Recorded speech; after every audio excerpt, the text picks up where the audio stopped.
दोस्तों, अॼु मां सुरयमन कल्याण जी दास्तान पंजे जे बारे में कुझु बेत पेश करियां थो। जीअं त मूं अर्ज़ु कयो त सुरयमन कल्याण लतीफ़ साईं नफ़्स खे रोकण जे लाइ जेके कैफ़ियतूं थियनि थियूं उन्हनि ते बेत चया आहिनि ऐं हर सुर में ऐं हर दास्तान में मुख़्तलिफ़ कैफ़ियतुनि जो ज़िक्र आहे। त हिननि बेतनि में लतीफ़ साईं ॿुधायो आहे त सूफ़ीअ जी वस्फ़ छा आहे। उहा बेतनि में तव्हांखे सम्झ में ईंदी। सूफ़ी सालिम से विया जे अक्सर से अॾियार, बाज़ी बाज़िंदनि खे आहे अवेसार, पिरियांसी पहकार रिंदीअ रसाणे कया।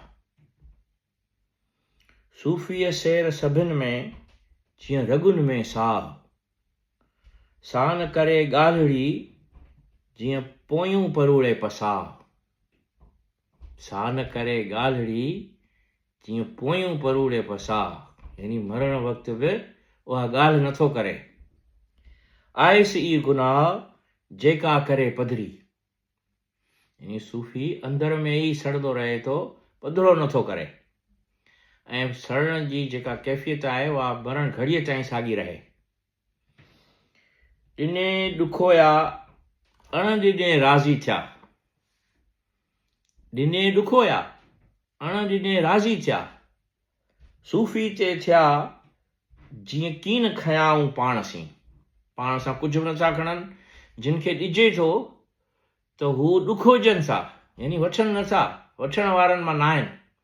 ऐं जिन खे नथो ॾिजे त उहे ख़ुशि रहनि था, यानी सूफ़ी उहे आहिनि। सूफ़ी ला कूफ़ी कोन भाई केर,